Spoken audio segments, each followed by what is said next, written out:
Okay. Every day, every hour, and every minute, news break in Nigeria. Things happen so fast, it's most times difficult to track and comprehend them.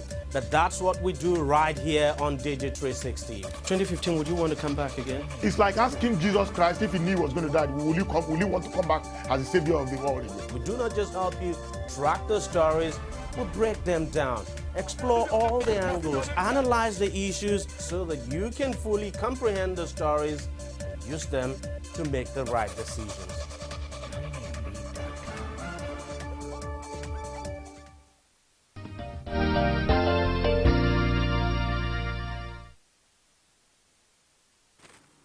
Welcome back. Thanks for staying the course on Core Digest, exclusively on Core TV News this morning. And now we've come to the discussion segment where we discuss the issue we have today. And we saw the crisis of the ruling APC took a new turn on Sunday with the Senator Ahmed Lawan group and the Senate accusing the Bukola Saraki group of plotting to make President Muhammadu Buhari's administration fail. How true is that, and how far-reaching is such accusation by the Ahmed Lawan group, saying a fellow member of the party is plotting to make the administration of President Muhammadu Buhari's administration fail? Really? How true is that? And that's why I want to discuss APC assembly crisis between internal democracy and imposition. And today I'm joined by a public affairs analyst, of course, who's right here with me in the studio. His name is Bala Zaka, a public affairs analyst, like I said. Good morning. Thank you. Yes, it's nice having you on the program today. Thank you. All right, now let's discuss the APC assembly crisis. You know, one would think that with the statement by the party's national chairman saying that they would resolve the issue in party level, and of course disciplinary measures will be taken, and there's no cause for alarm. We're now seeing new things pop up, saying, of course, the Ahmed Lawan group saying that the pro-Saraki group is trying to plot against the Muhammad Buhari's administration. What do you make of such allegation at this time? Well, the allegation is actually weighty. Yeah. You know, but you will not just conclude like that without taking certain things into consideration. What I can tell you straight away is this. On that day when these elections were to take place, you know, there was something probably our politicians forgot generally, regardless of the camp you're talking about. I think our politicians forgot that, you know, after that political victory we won, you know, by Jonathan conceding defeat, you know, appreciating and handing over to Buhari, you know, a lot of people didn't understand the symbol and the positive significance of that to the entire world. But I can tell you, that day, after the ceremony and the handing over of baton or the exchange of baton, the entire world was looking up to Nigeria, within the continent of Africa, you know, to now be on a positive political track. Effective that day, we expected everybody, especially within Nigeria, and particularly the politicians, to understand that from that day, the searchlight will be beamed on Nigeria. So that day of inauguration, regardless of what took place, I expected our politicians that day to know that we were being beamed. Because you had an effective election.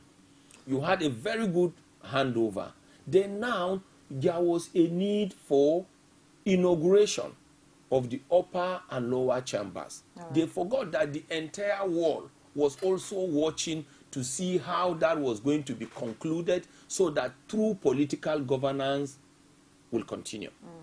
One thing they forgot completely was that that day everybody was seated like this and was watching at how the event was going to be concluded. Okay. And I'm telling you, the acts that took place there, regardless of the respective camps, negatively punctuated people's expectation across the world.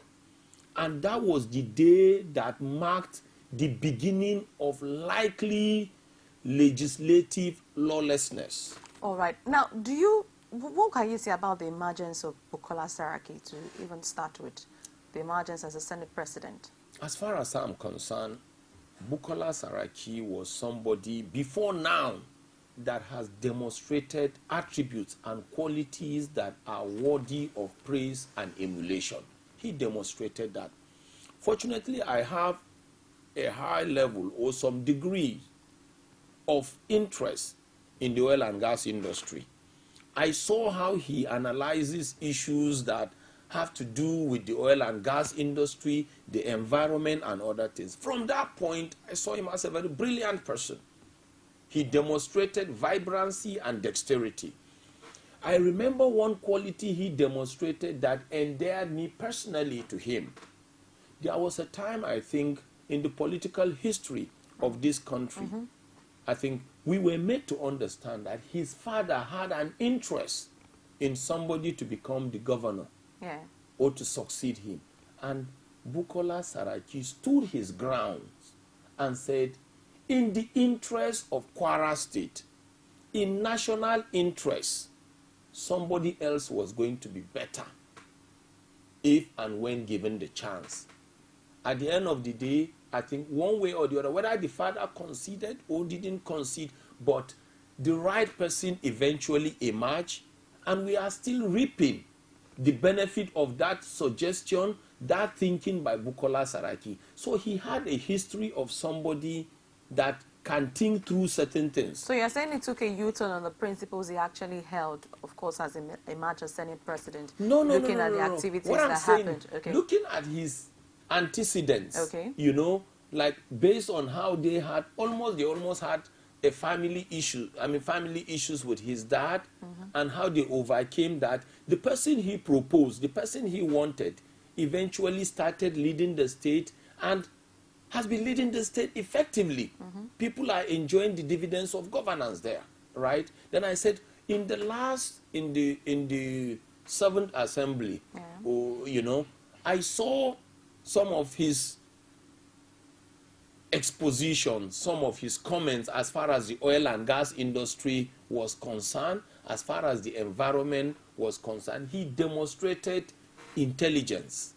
He demonstrated high intuition. And he demonstrated understanding. He also demonstrated that he had the interests of Nigeria at heart. So based on history, I have always felt comfortable with him and I respected him. But what happened that day, you know, as far as I'm concerned, it depends on who you're talking to.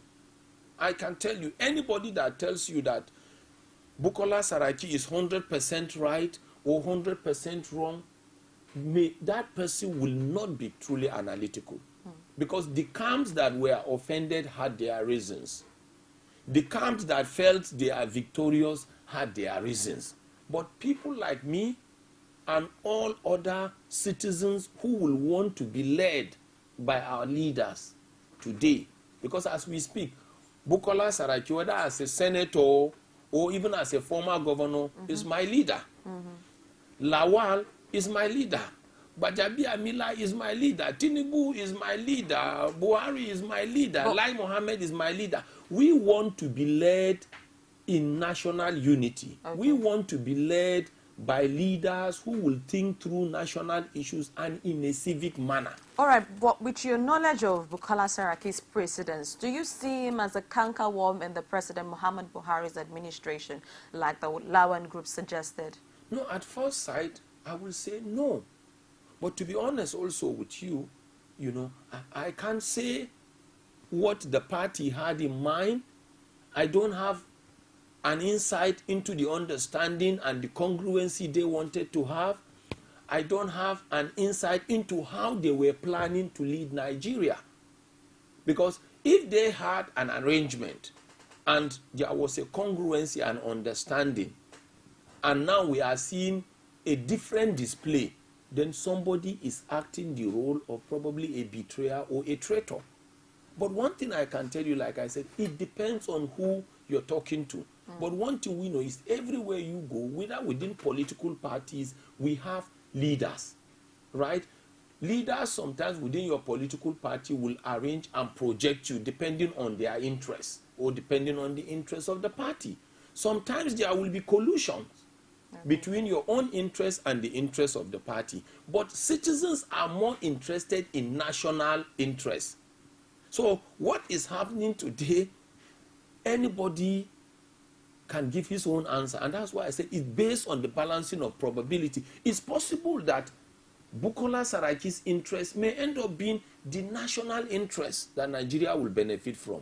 It's also possible that the original interest of APC will end up being the national interest. But nobody will categorically tell you that Bukola is wrong or Bukola is right. Yeah, I think one thing the party is saying is that his emergence is not justified. That is, it betrayed some people. So as a party, yes, it is wrong. Okay. But as an individual, as Bukola Saraki, and the people who support him, who side him, you know, he is right. But the summary is this.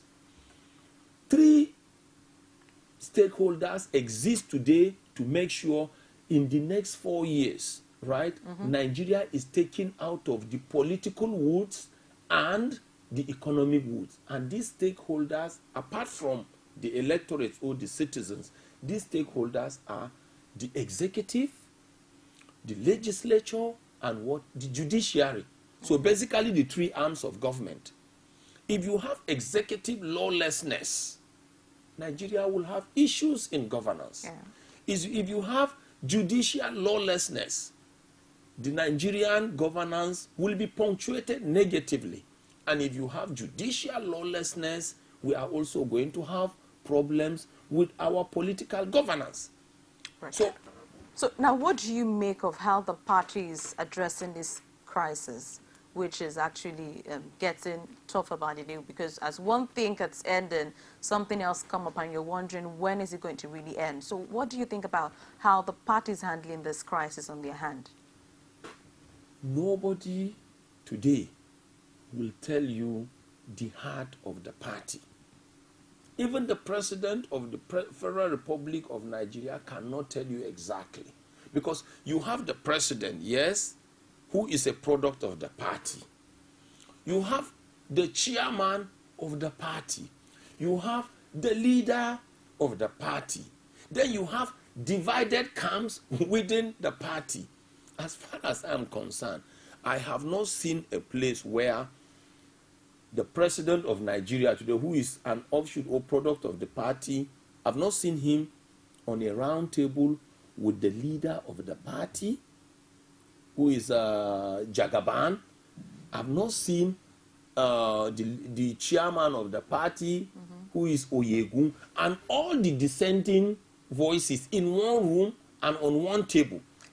It's difficult to really say what the direction is today, because the party can come up with a position and it will get punctuated by a particular camp. A camp can come up with a position and the president even will say something that may be different. Okay. So it's a bit complicated as I speak to you today. But Saraki and the group of senators paid a visit to former President Olusegun Obasanjo in his Abeokuta residence. And of course, from the feelers we got, it was as a result of the crisis that is in the party. We all need peace. Yes, calling that, of course, maybe asking for the former president to intervene in the issue. Do you see the former president solving the problem in the APC at this time, especially when Saraki went to him for a possible intervention in the matter? You see, people have always misinterpreted President Obasanjo. Okay. But I am telling you, that is one of the greatest political leaders, even ordinary leaders that Africa has today, and even the entire world. Obasanjo has his own flaws. Obasanjo has just succeeded in proving that no human being is perfect. Obasanjo has never demonstrated perfection. But Obasanjo is firm. Obasanjo knows what is good. And Obasanjo will knows most of the time when things are going wrong. Obasanjo, in his capacity today, has done so many things for Nigeria. Obasanjo is a Mandela. in a lot of Africa today. Nigerians don't see that. They don't buy the idea that is a Mandela. Unfortunately, these are the things. Even the real Madiba, if you go back and you x-ray his life, you will be shocked. But the question is this: sometimes throw away pebbles. Look at the firepower. Look at the direction the person is going to. Before the inauguration, Obasanjo was the one everybody knows, including people or the generation that will be coming in years to come, that Obasanjo contributed in Jonathan becoming a president. Yes, very true. Everybody knows that. Everybody knows that at some point President Obasanjo was not happy with Jonathan. Everybody believes also that at a point before the inauguration of President PMB, President Muhammadu Buhari, Obasanjo told him or advised when women leaders visited him and said, this was what Obasanjo said. He said, this is another chance. This is another opportunity. And that simply means Nigerians have been getting opportunities for economic and political governance, and we've been squandering that. And he said, Muhammadu Buhari is not a greenhorn. He has been there before, though under a different circumstance. And he went further to advise. This is not an advice. Somebody who can give this kind of advice, you can't say that person doesn't have national interest. Then he said, the expectations of Nigerians will be high, but don't be afraid. That expectation was not just expectation on oil and gas, fertilizer, electricity. That expectation also included likely disruption in political governance, which we are now beginning to see in the legislative activities. Okay. But he went further and said, don't deceive Nigerians. Don't try to outsmart Nigerians. And what was he said also further advising President Muhammadu Buhari? He said, be honest. Being honest does not mean you are perfect. And he concluded by saying, if you try to outsmart Nigerians, that will be the beginning of you digging the pit of your economic and political disruption. All right. So anybody who says Obasanjo is not a father, is not a model across the strata of the world, not only in Nigeria or in Africa, then that person needs to go and review and understand who Obasanjo was and is and may be tomorrow. All right, to put it in the words of former governor of Akwa Ibom and of course the current governor, Emmanuel Udom, who says Obasanjo is like the father of nation. When they paid a visit to him, the elder statesman is Abeokuta arrested just a few hours after the Saraki group left. And now reports saying that the meeting they had with Obasanjo and of course the fallout for Obasanjo to intervene in the matter was met by a brick wall. So if the father of nation is not getting the needed attention, the needed power that he should have to actually help solve the crisis, then when do we see the last of this crisis if the thing keeps going on this way? Elder statesmen everywhere in the world act in advisory capacity. That's something you need to understand. Elder statesmen advise, but the advice of an elder statesman can be so strong to the extent where if you listen and you hearken, it will positively lead you out of the woods. The same advice of an elder statesman can make you go to war. But one thing that you should understand is this: elder statesmen advise in what? Positions and utterances are in what? Advisory capacity. If something is in an advisory capacity, you have the option of listening or hearkening, or you have the option of throwing it away. But I can tell you, where Nigeria has reached today, considering what Obasanjo has experienced, considering where he is in life today, Obasanjo can only wish Nigeria well and bless Nigeria. Obasanjo is like a Yakubu Gowon. These are people who have achieved what they wanted to achieve. These are people who are being respected by the world. These are people who know that any moment from now, they will join their train of exit. What makes him the elder statesman that all politicians keep going to when they have issues like this? What pedigree or why? What's the reason why they go to him all the time? He has been there before in different capacities. Okay. There is no world leader that will come to Nigeria today. Even if you have any president, there is no world leader that will come into Nigeria today that will not wish to go and visit President Obasanjo. And you think they are not overly conferring this power on him? You think he deserves all of this attention? He deserved it.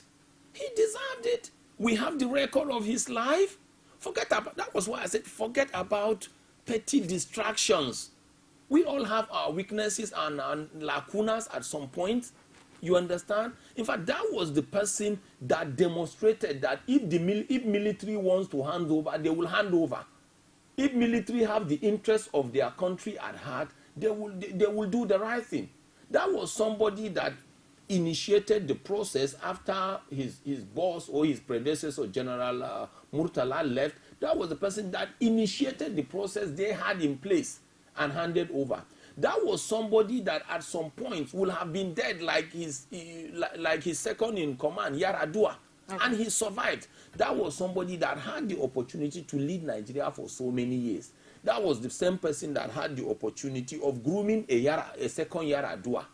Okay. A younger Yaradua. Right. He groomed Jonathan and the rest. That was somebody who said, it wasn't my intention that things will go wrong. Okay. But if things go wrong, for one reason or the other, let us clean ourselves and move forward. Now, the crisis in the assembly, do you see the APC as interfering too much in the issues of legislators? It's also a bit difficult to explain. Why? Because the party produce the candidates. If you go there as our ambassadors. So anybody on the platform of the APC, whether as a governor or as a legislator, if you go to anywhere, you are actually going to represent the party. But on a national level, you are representing the people of Nigeria, though you will have your constituency. And this is where we will now ask this question. The interest of APC or the interest of a party, whether APC or PDP or COA party or whatever, is it a national interest? That is the question we need to ask. From what you see, is it a national interest? As far as I'm concerned, from the manifestos I saw, I mean, they are national, they are nationalistic in approach. But you see, there is paper democracy and there is practical democracy. How about the argument that some people say that the people that the party wants to fill in the seat of the Senate leader are the pro-Tinubu group? Do you see the national leader of the APC having some interest in who becomes Senate leader and the remaining 4 principal officers in the assembly? When you say somebody is a national leader is just an equivalent of a father. I will want you probably to be a seamstress, and you will want to be a medical doctor. I may want you to be a toxicologist, and you will just say you will want to be an actress. It happens in life. Initially, I will not be comfortable. I will not be happy because my intention, my wish for you as my son or daughter is for you to probably be a computer scientist. But along the line, you just decided you wanted to do something else. But at the end of the day, I am likely to reason with you, even though I am your father. But in this case, a national leader. But before I will also do that, I think you need to recognize and accept me and respect me as your father. You need to come and tell me why you are consistently, or why you have decided to be consistently stubborn to me. We see it in marriages. A child will want to go to somewhere and get married. Parents will wish something different for him. But at the end of the day, that congruency, that integrative discussion that you are going to have is what will make that family to remain as what?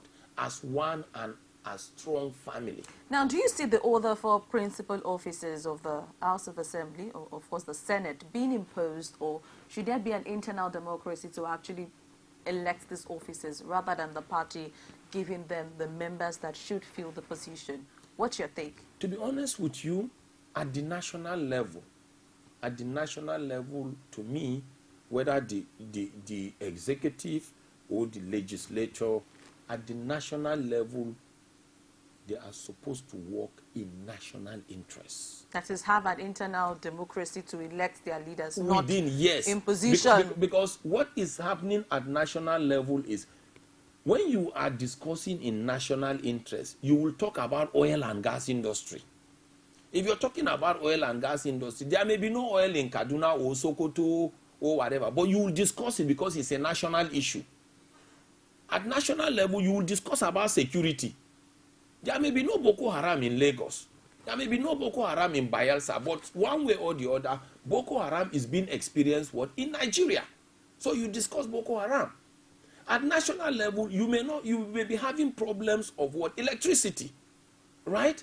There may be no problems of electricity in Aso Rock or in the House of the Governors. But in national interest, you must discuss electricity. The same thing with agriculture and the rest. The same thing with health. The same thing with education.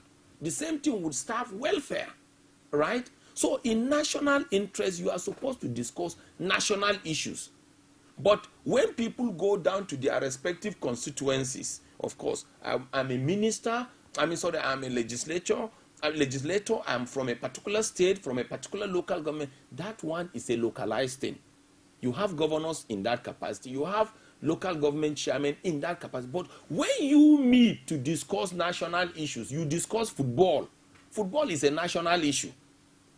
You know, you talk about female or the abuse on women. You talk about gay. These are national issues.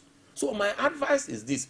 When people congregate together, regardless of their different affiliations before they got to that point of congregation, if they congregated together in national interest, please allow them to discuss national issues. And if they found out that that congregation will make them to discuss and come out with the likely people, you understand, that will help them to serve the country nationally, also respect them. But no child will be expected to forget his or her roots. Now, with the way the case is going now, of course, with the crisis on who becomes the leader of the House and looking at the way the legislators are having it hot now, what would be the implications on Nigerians if it's allowed to continue this way? Well, the implication is very practical and straightforward. That expectation from the entire world that the political mathematics of Nigeria was demonstrated to be perfect, clean, and smooth is being negatively punctuated now. That was what it has demonstrated simply. And that was why at the beginning of this discussion, after your prologue, what did we say? We said on that day, the entire world was beamed. I mean, Nigeria was beamed to the entire world because elections came and went. Nigeria was not balkanized as predicted, right? Surprisingly, we came up and we had a hero in the person of President Jonathan. Then we had a winner in the person of President Muhammadu Buhari. Then we had a winner called Nigeria. Nigeria won as a country. Everything has been going on fine, right? It was only that people were just expecting that that was going to be concluded and we were going to start seeing ourselves on the part of political mathematics, political governance, so that policies and other things will start being implemented and marshaled out. But somehow, somewhere, from nowhere, the cloud of distraction has fallen, you know, and is covering the legislators. Now, where is all of this likely to APC if something is not being done urgently? Not APC, Nigeria. Okay. It's dimming everything, the hopes of Nigerians. Because as we speak today, yes, they are all on recess, right? They are all on recess. But the recess they are on, they are not actually consulting their constituencies. You will expect that as they went on recess now, they will go and be meeting their constituencies. Okay, thank you for giving me this opportunity. We need to go back. What, apart from oil and gas, apart from electricity, apart from agri, which are national problems, what do you want me to go and discuss? What are the kind of bills you will want me to go and sponsor? If you notice, the legislators are not discussing that. They didn't even go to their constituencies. They are thinking of how to resolve internal wranglings. And how long can that drag, especially when we have just 4 years for them to perform? We don't know, but the earlier they have it concluded, the better. Because you asked that question, that's a very sensitive question. Because when you go on research, you're supposed to go and be consulting with your people. You are even supposed to go and meet your political leaders, you know, the chairman of your party, the leaders of your party, and be saying, okay, my chairman, my leader, okay, what should we do? What are the first bills we should go and be talking about? Should we be talking about how to knock off cabal in the oil and gas industry, cabal in the fertilizer, cabal in the energy industry, electricity? And that's not where they are going to go and discuss, because maybe my leader is not happy with me because of the way I acted. Or a leader will be saying, okay, this my legislator, instead of him coming to me, he is avoiding me because of the issues we have. That is what is going on. And I'm telling you, as that is going on within the PDP, it's also going, it's going on within the APC, it's also going on within the PDP. Because there was somebody that made a statement, and that was, I felt bad, I sympathized with him, but that was also dangerous for Nigeria. Ekweremadu emerged as what? Deputy Senate President, right? Yeah. And somebody in an opposition party, because Ekweremadu is from the southeastern part of the country, and somebody said, from an opposition, from a different party, and somebody said, for Ekweremadu, emerging as a deputy Senate President, then the people in the other party have been disenfranchised. Because somebody in an opposition party has now been made to be the leader of that region. You get the point? But you understand, because they are in the ruling party, and they expected somebody from the ruling party from that part of the country to probably at least be the deputy Senate President. So he said, for just Ekweremadu appearing, that everything about their ambition has been killed. But do you know the funny thing? That's one thing that is funny about politics. This person talking is of the same tribe with Ekweremadu. They are from the same place. But because of politics, he feels instead of Ekweremadu to appear, it's better somebody from another part of the country to appear who belongs to the same party with him than Ekweremadu who is in PDP. So when you begin to look at it that way, you find out that these negative activities and interplay are beginning to distract people away. Because at some point, the Southeast wanted a representation. But just because the person that is there, who is from the Southeast, who may probably represent them, but just because he's in an opposition party, people are saying, no, we don't want him. Instead, let somebody come from somewhere. If you look at it, all these interplays are negatively affecting Nigerians. Now, to take on what Sani Yerima is saying that the party should not impose who Saraki would likely work with in the National Assembly, saying that they shouldn't give Saraki people he should work with, they should readily elect those that he could work with. Should this statement be coming from someone who is also a member of APC at this time? Well, it was just a clear demonstration that a house is probably divided against itself. That was a clear demonstration that cracks were beginning to appear in the wall of a building. And the more the cracks, the more the apertures for lizards to come in. And that is why people like us, we will always discuss all these things, analyze the difference. But what our interest is, Nigerians' interest politically is being drifted. What Nigerians are expecting is not coming to bear. Because like we said, they are on recess now. Instead of churning and discussing on certain things, they will go and start doing in national interest. Even Goje, they are avoiding themselves. Even Goje predicted that this act is likely going to polarize the party. That's another member of the APC, also a pro-Saraki senator, saying that if the party continues, he predicts that it's going to polarize the party. So where goes the change Nigerians voted for. Look, it's unfortunate. And that was why we said it takes one step for you to start the journey of 1,000,000 miles on the right path. And it also takes only one step for you to start the journey of 1,000,000 miles on the wrong track. What is happening as we see today, because we like we said, we are talking about three stakeholders: the executive, the legislature, and the judiciary. Lawlessness in any of these camps can destroy or disrupt Nigerians' move to greatness. What is happening now has placed the executive lawlessness we are beginning to see now has placed Nigeria on the wrong track of a journey of 1,000,000 miles. So the earlier they shift their respective swords, the better. If it means them going to meet Obasanjo, if it means them going to meet Shoneko, if it means them going to meet Thabo Mbeki, it does not matter. How about going to the president himself, President Buhari, to actually have a round-table meeting and see this? President Buhari has already said he belongs to everybody and belongs to nobody except Aisha. At least he belongs to Aisha. You understand? So that simply means, honestly, he is willing. Okay. Because if we don't get them together, Buhari will not function effectively. All right. Thank you so much, Bala Zaka. But now let's just take this quick break and we'll be right back on Call Down. Just stay tuned, please. That's a sign of protest, saying that things are not good. Women share the most amazing thoughts. When it's close to the time, our people will protest on national issues. That was their own point. That was an accident. That is different. And they do it. Politics is about being a servant. Passionately. Without a woman, there will be no success at all. Sharing the adorable word of women. There are some women who have what it takes. In politics. Margaret Thatcher, Iron Lady. When she's too soft, she's too soft. Only on Core TV News.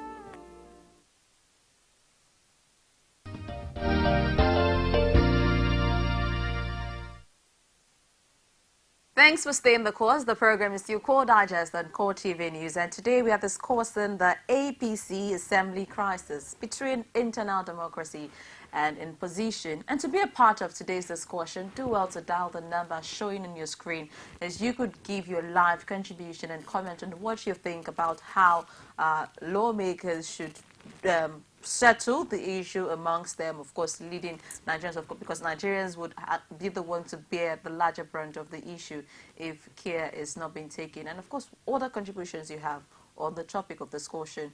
And, of course, I'm still with the guest for today in person of Bala Zaka, a public affairs analyst who has been interesting. And, of course, I said Buhari belongs to somebody. At least somebody is Aisha Buhari. Now, as we go on today's discussion, now, who is actually on the right track? Is it the APC or the senators who are saying that the party leadership should not interfere in what is happening in the Senate? But before you take that, let me pick this caller and you would comment on that. Hello, good morning. Hello, good morning. Oh, we lost that call. So, who is really on the right track? The party or the senators who are saying, don't impose in our matter, let's solve our issue ourselves? Who is right? I don't know who is on the right track, but I know Nigeria is on the wrong track. Okay, let's pick this call. Hello, good morning. Hi, good morning. Yes, please tell us your name and where you're calling from, please. My name is Jude, and I'm calling from Imo State. Imo State, okay. Go ahead with your... Jude from Imo State. Yes, please. Okay, go ahead with your contribution. It's quite an interesting topic. I just joined the conversation in the last 5 or 6 minutes. But what I want to say there is this. As your guest speaker said, there are cracks in the law. Okay. There are so many issues coming up in APC. And a lot of the Nigerians are beginning to already lose interest in what is happening because it's continued for a long time. And that is the action of change that every Nigerian voted for. You know, it's like when you have an aircraft and you have 2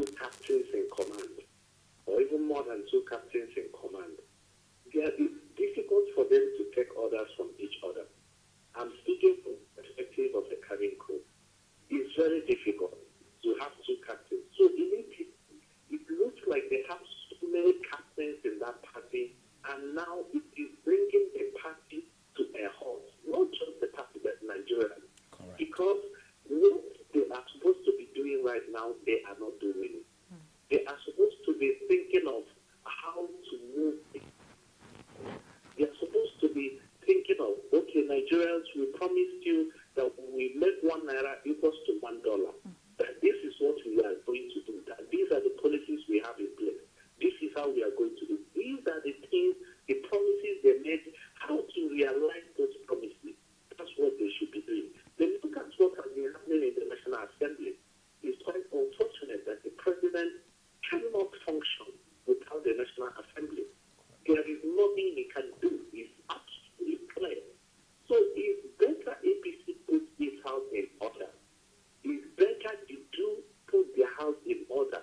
Otherwise, the way this is going right now, this polarization going on in the party, you will see that I don't pray for this. But let not the current opposition party be better than them. Because it looks like APC itself doesn't even have what it takes to match its own internal affairs. That's what it is, a lack of immaturity, despite the political big weight that we have in there. You know, look at the mess, what is happening all over the country. And every day, this is what we continue to hear in the news. We are not even talking about the ordinary man on the street, how we can improve lives for Nigerians, how we can generate jobs for Nigerians, how many millions of people that are out there unemployed. These are the burning issues these guys should be talking about. We shouldn't be talking about who gets what. They should be interested in, bringing in policies, things that will make people, what really made a lot of Nigerians hate the other administration, but a lot of people were fed up. People needed something. People needed a new direction. That's what people needed, and that is why they brought in this incumbent. But it will be so unfortunate for them to start on this wrong footing. And if they don't take care, thank God that the consciousness as they are working in Nigeria, and Nigerians now know that the power of their vote can count. So everything should not just, misuse this opportunity. Okay. And put their house in order. It's an appeal to them. Because at the end of the day, all right, thank you. Thank you, guys. Thank you very much, Jude. Thanks for calling. All right, Jude was just talking about the implication of all of this on the Buhari administration. Correct. Yeah, but before you comment on that, I want you to talk about who is right or wrong in this crisis. It's difficult to know who is right or wrong, but the only thing is what is going on now has placed Nigeria on the wrong political track. Just like the way Jude was explaining. Because as we speak today, negativities have started. You understand? The seed of distrust has been sown in the legislature as we speak today. The seed of distrust is gradually growing amongst the members of a political party. Incidentally, a ruling party. That simply means now, if you bring somebody today and you want to make that person a minister, there is likely to be a legislative division. But you said the seed of distrust. These are politicians. Sometimes you think politicians are against themselves, but you find out that, they said they don't have permanent enemies, they don't have permanent friends. One thing you need to understand is this. These things are very practical. Okay. These things are very practical. As far as some people are concerned, Lawal should be the Senate president. As far as some people are concerned, Saraki should be the Senate president. It's very clear. That simply means there are two camps, right? Take it or leave it, a negative seed has been planted. And that negative seed will continue growing when you come to appointments that will require what? Legislative concurrence. That simply means if people go to stand today and they want to maybe be screened for ministerial position, there is likely to be that division. Regardless of where that person comes from, regardless of his intellectual dexterity. Before we went on break, I told you, I said, let's be practical here. Ekweremadu, as far as I'm concerned, is my leader. He has been a deputy Senate president. But I know Ekweremadu belongs to a party called PDP. A party called PDP is a minority. Because Ekweremadu is the deputy, emerged today, regardless of what he is going to bring to Nigeria, some people are just not interested. They don't need it. But we forgot at the end of the day that there will be life after leadership. Okay, let's pick this call, Bala. Hello, good morning. Hello, good morning. Hello? Hello, good morning. Can you hear me? All right, I guess we're having network challenges. Okay, so go on with what you say. Like you said, but the way, if you hear the way this issue of Ekweremadu is going, as if Ekweremadu is not a Nigerian, as if he's somebody from the moon. But this is a fellow Nigerian. This is somebody that at the end of the day will represent a block of a region. So now you're saying merit to be swept aside with the way things are going on. That is the clumsy aspect of politics.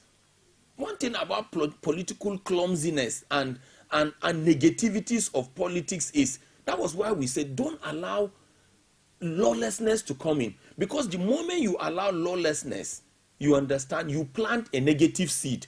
Once you plant a negative seed, then that politics or governance will be punctuated by vengeance. So the PDP should actually exclusion, take on their disciplinary measures against Saraki. If you say lawlessness should not be allowed to slide, of course, this emergence was found lawless by the party leadership. Well, within the legislature today, we are experiencing lawlessness. But whether in national interest, you understand, the upper chamber should be allowed to do their things in national interest belongs to a school of thought. And that's why I said anybody who tells you that a particular, whether APC is 100% right or the senators are 100% right, that person is not honest to you. Because if they are just respective schools of thoughts, Saraki and probably his team or the senators generally will feel in national interest, leave us to do our own thing. APC is probably saying that if we had not sold a national manifesto, right, APC probably would not have won, and you probably would not have had the opportunity of being there. And that's why we are saying it's a complex gamut. It's a hydra-headed issue. But what we don't want is, we don't want this problem to snowball to the point where if you are presented as a special assistant on media, then there will be divisions amongst the senators on how you should be appointed, rather than looking at your credentials.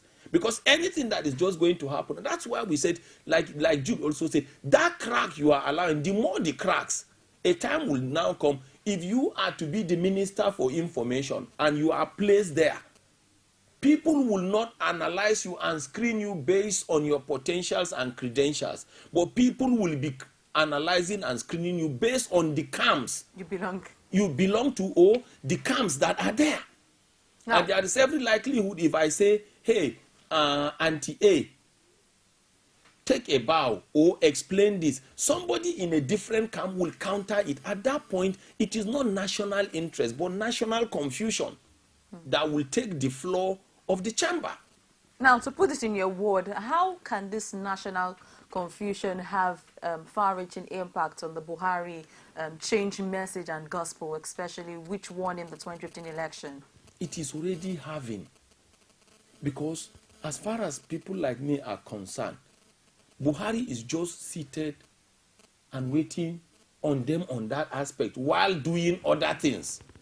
At the beginning, we knew Buhari went to tackle a major thing that is not within the control of Nigeria, which is what? Which is insecurity.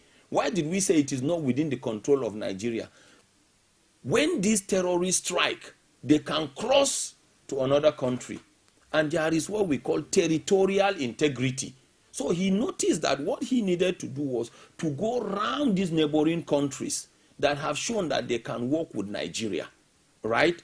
And see if they can arrive at some understanding. He was able to secure that. After that, he went to South Africa. And I think before South Africa, he went to Germany also. But he now went to South Africa, and everything he has been hammering on in South Africa was security, security, security. Our border and regional integration, let's take care of that. You see, that has been an externality that will destroy anything. Now that he is back, all the other solutions are within Nigeria. Oil and gas problems and solutions are inside Nigeria. Fertilizer problems are within Nigeria. Electricity problem, health education problems, you understand? Other problems, economy problems, unemployment, these are internal problems. These were the things Buhari was coming to sit down, and while these people were planning to go on recess, or as they went on recess, he was expecting immediately they come, they should start seeing one or two things for presidential assent or presidential consent or whatever. So definitely, at one way or the other, Buhari will be a bit disappointed, and this thing will be negating the advice that what President Obasanjo gave Buhari. President Obasanjo gave Buhari advice and said, Nigerian expectations are high. Which simply means from day one. In fact, that weekend, by Monday, people were expecting that we should stop seeing petrol queues. People are expecting electricity will come, will be taken care of. But Buhari is here today now. That advice that Obasanjo gave him, fantastic advice. But strange enough, there is division within the legislature. And you know, a school of thought will say that the president has some interest, especially following the election which led to Saraki's emergence. And they say, why would the president just say, okay, he should be allowed to become Senate president, that the president obviously has some interest. And especially when there was a purported meeting with the president on the day of the election, where the Lawan group were at the center expecting the president, and the election was holding at the other side. Do you see the president having any interest in all of this? Zero. And he said it. He said, you see, like we said, we're talking about parents, you know, and kids, and what you will wish for your kids to do, and they will do other things. But a good parent is the one that will say, well, I wish you went this way. But since you decided to go this way, I will still be very happy to make sure, in the interest of the family cohesion, in the interest of the family legacy or family unity, let's work together. Buhari actually said it, if I can still recall. He said he wished something happened. That means he wished probably maybe the Saraki group or whatever complied with the party. But since things have turned out to be so, in national interest, I will do what? I will work. So if you look at Buhari's own is national interest, national interest, national interest. Apart from, like we said, Aisha, you understand? He belongs to everybody.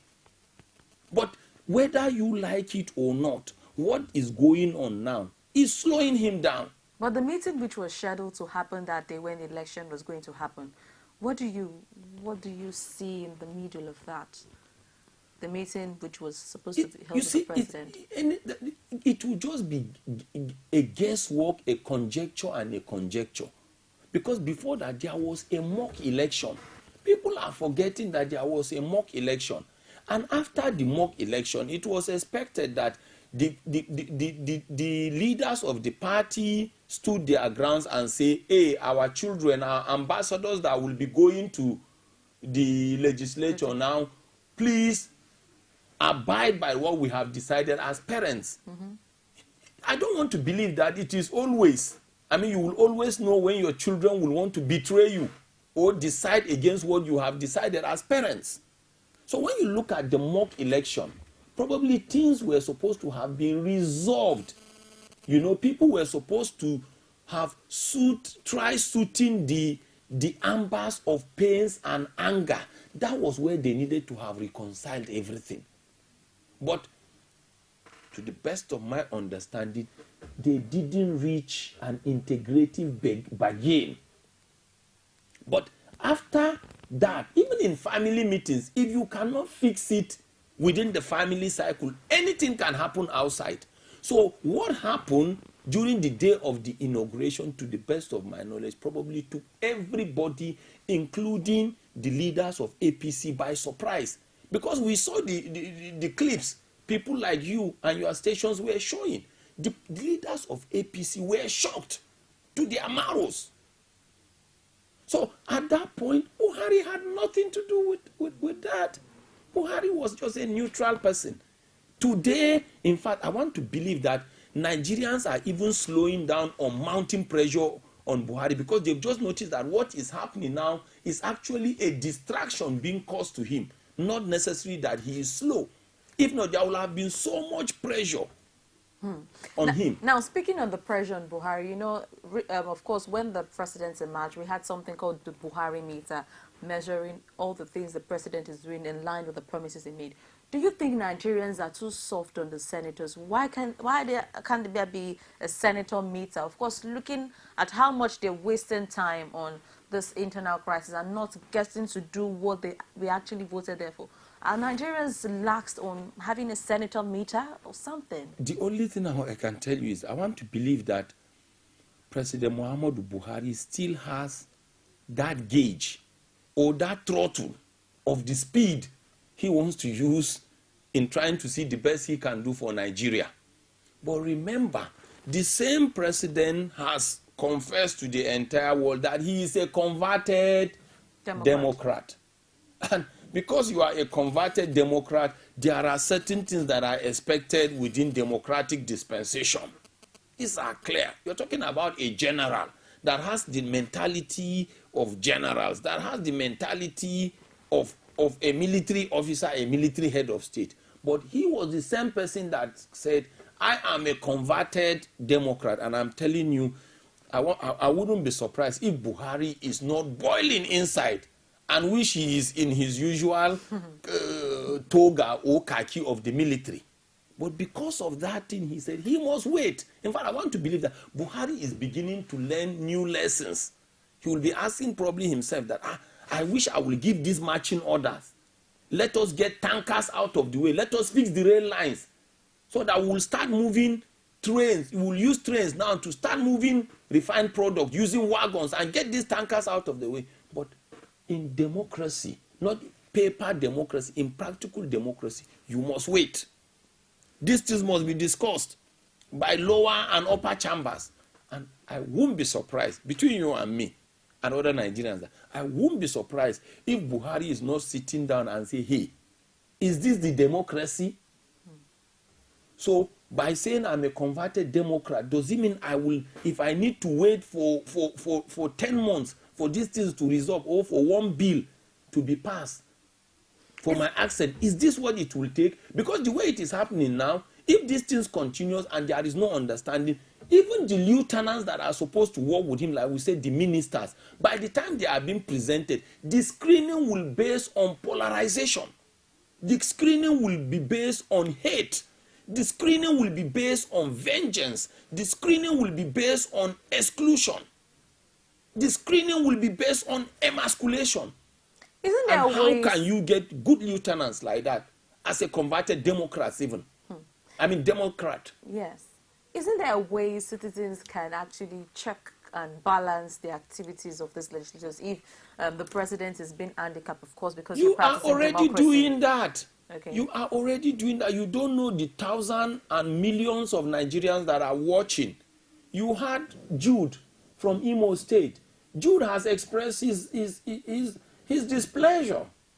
Other people probably that have not been able to get through the lines are expressing the same displeasure. Interestingly, we have someone coming through the lines to give his contribution.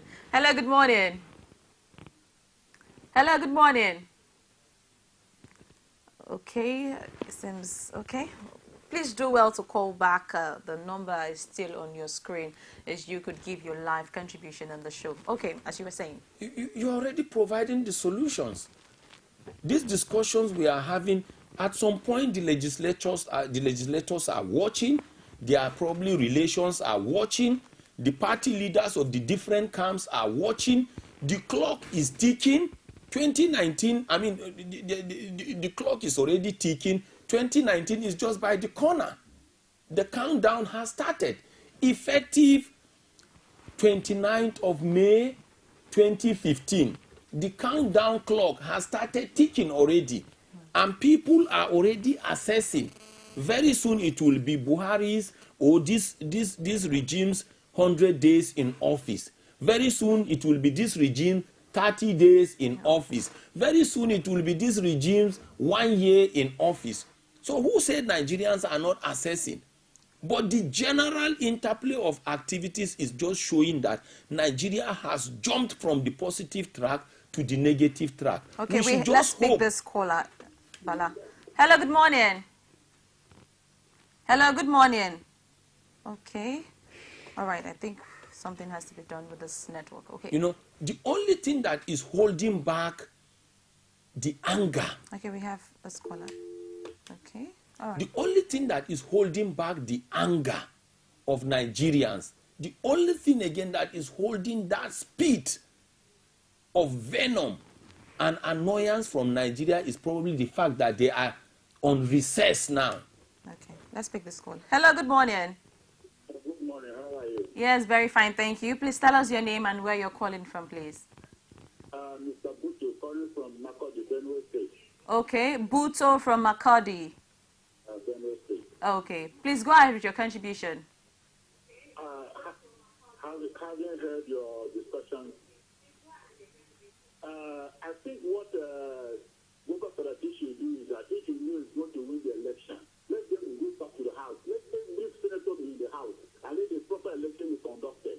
Then that will be accepted by Nigerians. If not, what he has done is a betrayal to the party. Thank you very much. All right, thank you. Now, Buto is coming from a angle that there should be a re-election in the House, of course, to legitimate Bukola Saraki's emergence. Do you see that happening? You see, anything that will bring about peace in Nigeria today, especially legislative peace, is needed. And that's why no suggestion is bad. No suggestion is evil or clumsy. A suggestion will just look clumsy or bad or positive depending on the camp you are talking to. But as far as we are concerned, if these legislators come back from their recess and this thing continue, it will be very clear that that machinery, that leadership quality we wanted to see, that positive governance we want to see from PMB and his maybe vice president and other people will not be realized again. Because like we said, based on what is on the ground now, every appointment that will require legislative deliberation will be negatively polarized. Okay, let's pick this. How can we get the best for Nigeria? I will continue. Hello, good morning. Hello, good morning. Hello? Yes. Hi. Yes. Hi, good morning. Yes. Please tell us your name and where you're calling from, please. I'm sorry, this is Jude. I was lucky enough to be the first caller. Okay. You see, my sister, what is happening in the house now, just like your panelist said, this whole situation is going to ground this government if it continues to move in this direction. Because remember that we are yet to have the ministers. Remember that we are yet to have the senior special assistants. And all these people, the captains in these parties, they have their interest. And what they are trying to do now, or where things will lead now, is a situation whereby the interest of individuals will supersede the qualifications of who will be in that position.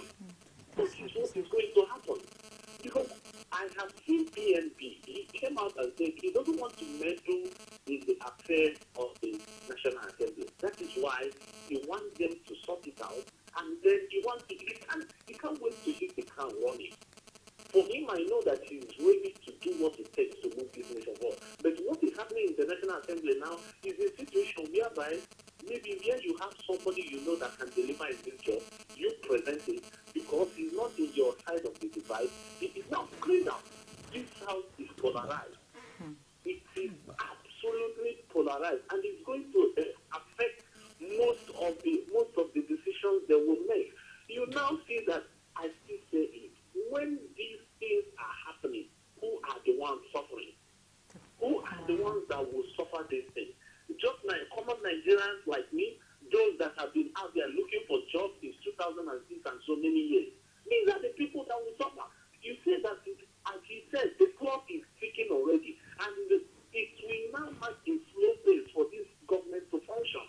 All right. So what I'm appealing is just well rounding up, is that I'm appealing for these people to put aside their interest and follow the national interest. Because there's nobody that is above this nation. Let them put this country forward. We should be more than this thing. We should have gone higher. Look at our children are going to Ghana. If Okay. you fly to Ghana, you see a lot of Nigerian children going to Ghana, going to Kenya, going to South Africa. All right. Education. Thank you very much, Jude. Thank you so much for that contribution. Yes, thank you. All right, now, in fact, he said that Nigerians would be the ones to bear the brunt of this. They are already bearing Now, it. should Nigerians start calling for a re-election in the House if that would make the aggrieved parties? You see, Okay. if picketing the national, the National Assembly or the Senate chamber is Okay, going to bring Bala, we about have peace, another we caller. will need Let's to go and picket the pick this place. caller. Hello, good morning. Hello, good morning. All right, let's continue. You see, nobody is happy. Okay. This last lap of the celebration that will have made Nigerian political machinery to start moving and to start giving us or delivering the dividends of democracy now has a clog. All right, let's pick this call. Hello, good morning. Hello, good morning. Yes, please tell us your name and where you're calling from, please. My name is JOK. I'm calling from there. JOK. Please, could you speak a little bit louder? I can hardly hear you. JOK calling from Jos, right? From Plateau State. From Plateau State. Okay, please go ahead with your contribution. You know, one thing I just want us to realize that Nigeria belongs to everybody. Hello? Yes, I can hear you. I'm with you. Nigeria belongs to everybody. You know what? If in Saraki supposed to wait, let us come in. God may give him. But only one thing, when to already do his own manipulation, let us just leave him. You will have any evil mind. God knows how to do with him. Because only one thing that in life, when you see problem, the life of a man, God just told them the way they have. You can just know how to deal with your enemy. Let Nigeria continue. God will bless country in Jesus' name. Amen. Thank you very much. Okay, that was a good way to end. You prayed for Nigeria. Okay, now, you were saying before the caller came in that Nigerians would bear the brunt of all of this. They are bearing it already. Yes, and I'm saying that should there be a re-election to actually make things better? We said anything that will bring about peace and make us to start enjoying the dividends of good governance, we need it. If it is a re-election, if there is a need for us to go and picket those chambers, we should do. The only thing is we shouldn't take laws into our hands. We should mind our utterances. We shouldn't be abusive. If you want to criticize constructively, because everything has to do with the tongue. Okay. Okay, we just lost that call. Remember, the power of life and death lies with the tongue.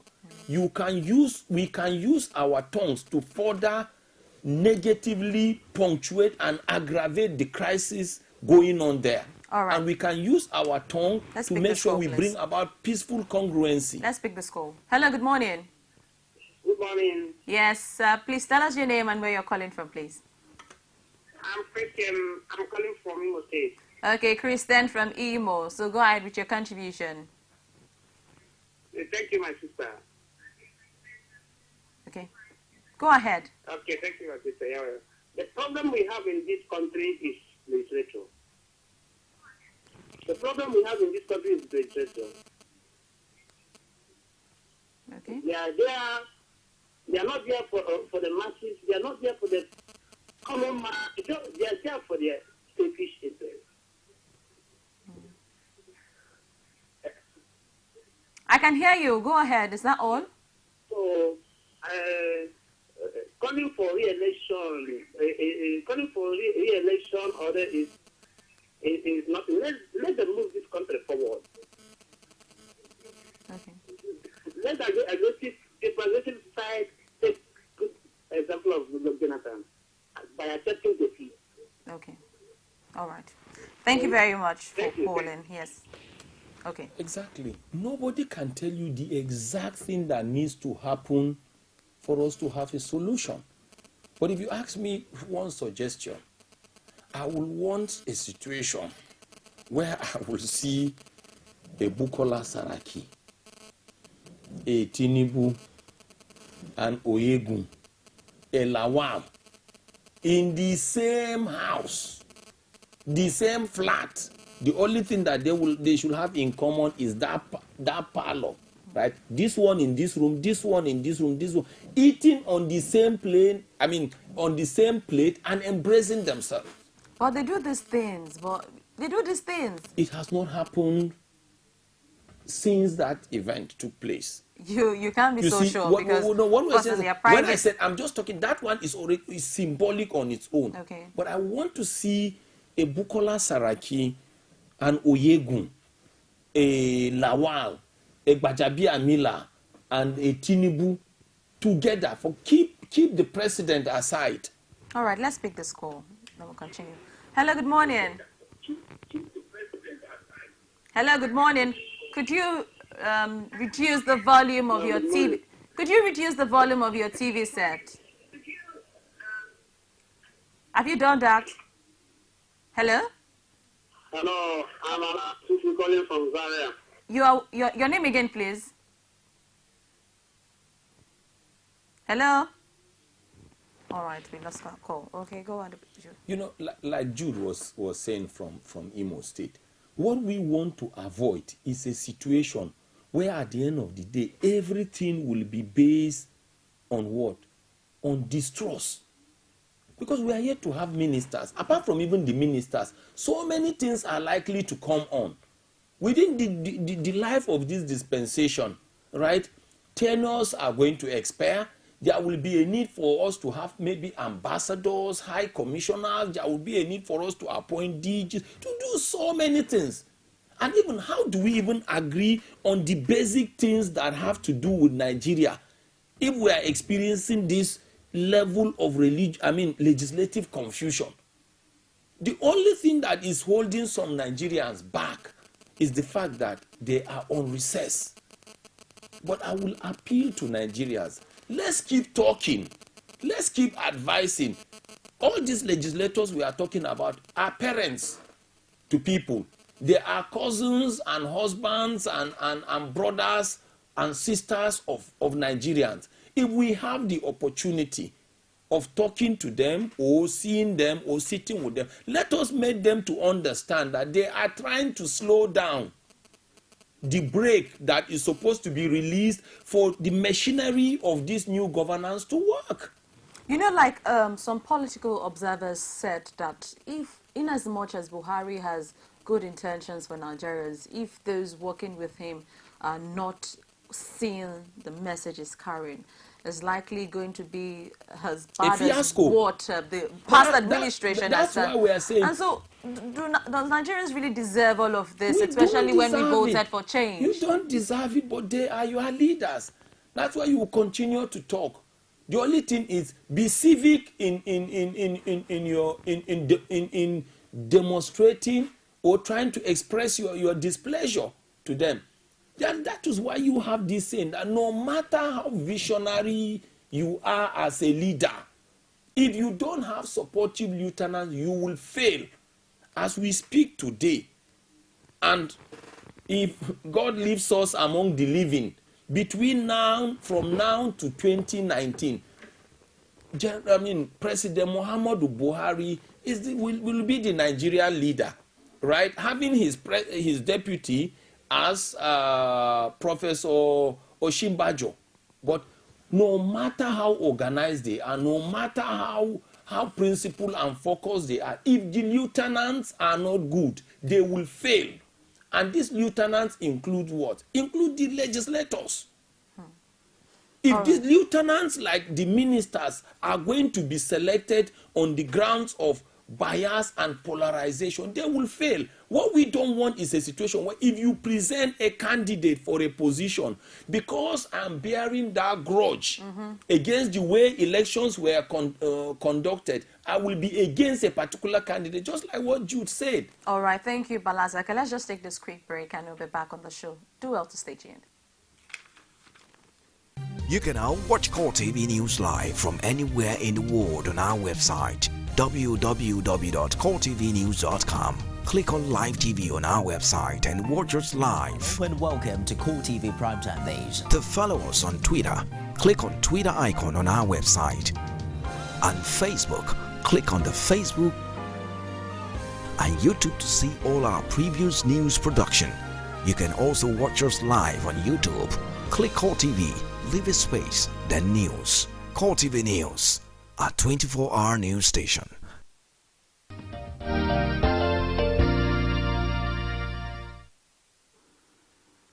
Thanks for staying there. The program is still Core Digest at Core TV News, and today we're discussing APC Assembly crisis between internal democracy and imposition. And of course, our interesting guest for today has done a lot on the topic today, as we had some interesting callers who actually gave their contribution on the topic. And Balazaka is still here with me in the studio. Balazaka, I just want us to round off this discussion today. Of course, we talked about the fact that there's crisis, and if care is not taken, the crisis is going to snowball into Nigeria's doom. And we have members of pro-Saraki and pro-Lawan saying, you know, we are not ready to settle, even when the party leadership is saying, okay, we can settle this at the party level. And so the question is, who is fooling who in this case? So on a way of solution as we move ahead, because we have to be progressive, like the party slogan says, and in this era of change, what's your advice to this warring parties and, of course, to Nigerians who are at the grass to suffer all of these things that may come at the end of the day? Well, very simple and straightforward. As we speak today, two individuals are trying to take Nigeria to a political crossroad. Senator Lawal and Senator Saraki. There are two Nigerians out of 170 million Nigerians. They have the option to allow peace reign, and they also have the option to make Nigeria boil. But at the end of the day, they should know that they are going to bequeath a legacy. And the legacy will be very simple. Whether they did well for Nigeria or they threw Nigeria into the political doldrums. But everybody knows that Nigerians invested so much in terms of lives. Lives were lost. People lost properties. Some brothers are not talking to themselves because of politics. As we speak today, you go to some places, people lost. Some people have lost completely because their political parties got lost. They lost properties and they have lost fortunes. But there are people who gain. Definitely these legislators gain. At least they are there. Saraki is a senator. Lawan is a senator. There are some people who lost their parents. I knew what was happening. Some of us had some of the killings that took place in places like River State. You know, so Nigerians invested so much for this democracy to come on stream. Leaders have come, witnessed, world leaders, and congratulated Nigerians. Then within Nigerians, we have elder statesmen, the Shonekons, right? The Shagaris, the Obasanjos, the Gowons, the Abdul Salamis, the Babangidas. Everybody congregated that day to wish Nigeria well, right? On the 29th of May. Please, please, please, in the interest of peace, in the interest of the future of Nigeria, in the interest of making sure we bequeath a new framework of political history that our children and generations to come will be proud of, they should sheathe their swords. One thing is working in the favor of Nigerians in totality. Both the lower and upper chambers, to the best of my knowledge, are on recess now. They should take advantage of this recess and make sure effective that day they will resume. Please, they should come with a new template for Nigeria. The countdown clock is already ticking. We have somebody in the capacity of a president who is a converted Democrat. We will want a situation where we will truly see that he meant well for Nigeria and he wants to do well for Nigeria as a converted Democrat. Because people are now beginning to move away, you know, with their attention or focus on the president and are looking at these legislators. They will do well for themselves. They will do well for posterity. They will do well for history. And they will do well for Nigeria and the continent of Africa if we also demonstrate that we can do what? We can reconcile amongst ourselves.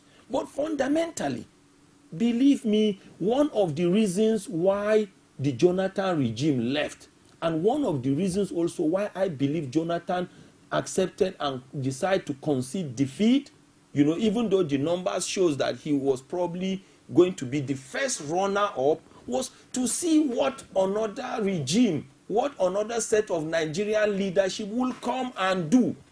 Okay. We will want a situation where this new regime will be given a chance to come and work. All right. But if legislative lawlessness continue, that will throw Nigeria into a risk. Boko Haram will be dancing and gallivanting. You know, the oil industry will not come out. The oil cabals will continue to enjoy and steal more money. The Gencos and the Discos will not provide us with light. They will continue to charge their standard rate of 750. Nobody will challenge it. The agri sector is not going to come. Then Nigeria will get to a crossroad. And so we end up being worse than what we actually wanted. We are hopeful. By the time they come back on recess, we will want to see a new set of what? Upper chambers. Okay. Reconcile upper chambers with both the APC party and PDP. At the end of the day, whether Ikoremaduo, Saraki, Lawano, Gbajabi, Amila, they are all our leaders. We will only wish them long life, wish them well, but please, in the interest of peace, they should reconcile their internal differences. Okay, thank you very much, Bala Zaka, for being on the show this morning. And I'm hopeful that our leaders are out there listening to you, and of course, all the Nigerians are listening to also actually all these leaders responsible. Thank you very much. And so we round off Core Digest this morning. It's been a wonderful ride, especially you for being a part of the show. You know, without you, the show is nothing. And so thanks for watching, and keep it locked down tomorrow, because it's going to be another wonderful day as we discuss other issues bordering on Nigeria. And as the guest for today advised that our legislators to be leaders in themselves, that is, lead by examples, and ensure that the message of change that was preached, that all Nigerians voted for, is actually what we see in the coming years. And of course, 4 years is just around the corner. My name remains Omotayo Alo. Thanks for watching. Have a nice day. Every day, every hour, and every minute, news break in Nigeria. Things happen so fast, it's most times difficult to track and comprehend them. But that's what we do right here on Digit 360. 2015, would you want to come back again? It's like asking Jesus Christ, if he knew he was going to die, will you want to come back as the savior of the world again? We do not just help you track the stories, we break them down, explore all the angles, analyze the issues so that you can fully comprehend the stories and use them to make the right decisions.